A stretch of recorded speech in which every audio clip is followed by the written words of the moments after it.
To add ElevatorZip on your phone, it's not through the app stores.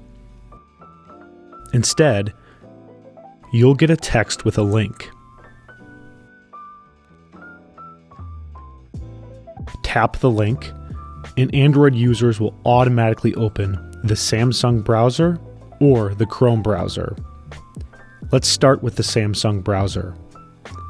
Click the menu icon at the bottom.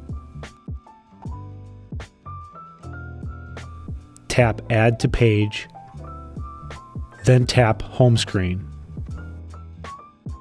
Tap Add, and that's it. ElevatorZip was added to your phone. If the home screen wasn't an option, you can copy and paste to Chrome. Copy the web address, open Chrome, then paste the web address.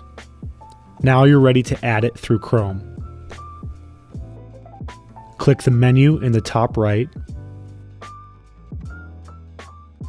tap Add to Home Screen, tap Add, then tap Add again.